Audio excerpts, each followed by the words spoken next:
Mr. President, what about 1.3 billion Muslims who are watching this? And they know that it is only happening in Kashmir because they're Kashmiri Muslims. This is not happening to Kashmiri Hindus. They know that this is happening because of their religion. So what do you think they will be thinking? What do you think the Jewish community would think if there were, forget 8,000 Jews stuck like this? What do you think Europeans would think? What do we think? I mean, any human community, if their members are stuck like that, what do you think they will think? Are we a children of a lesser God? Is it not going to cause us pain? That there's no justice when it comes to Muslims. There were Rohingya Muslims in Myanmar who are, God knows, almost 1 million people out, ethnic cleansing. What was the response of the world community? So what do you think will be the response of 1.3 billion Muslims? I picture myself. I'm in Kashmir.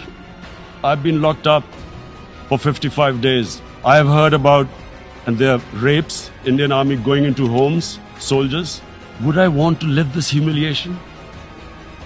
Would I want to live like that? I would pick up a gun. You are forcing people into radicalization. When people lose the will to live, what is there to live for? And this is what, if you can do this to human beings, you are actually radicalizing people. And so, Mr. President, I want to repeat here, this is one of the most critical times. There will be a reaction to this. Pakistan will be blamed. Two nuclear-armed countries will come face to face like we came in February. And before we head in that direction, the United Nations has a responsibility.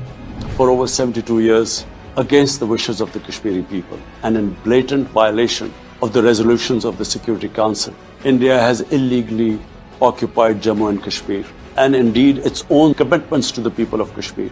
On 5th August last year, India illegally and unilaterally sought to change the status of the occupied territories and deployed additional troops, bringing the total number to 900,000, to impose a military siege on 8 million Kashmiris. All Kashmiri political leaders were incarcerated. About 13,000 Kashmiri youth were abducted and thousands tortured. A complete curfew was imposed, accompanied by a total communications blackout. The international community must investigate these grave violations and prosecute the Indian civil and military personnel involved in state terrorism and serious crimes against humanity being perpetrated, I'm sad to say, with complete impunity.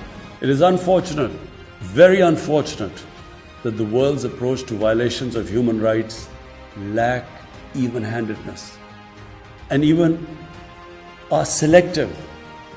Geopolitical considerations or corporate interests, commercial interests, often compel major powers to overlook the transgressions of their affiliated countries.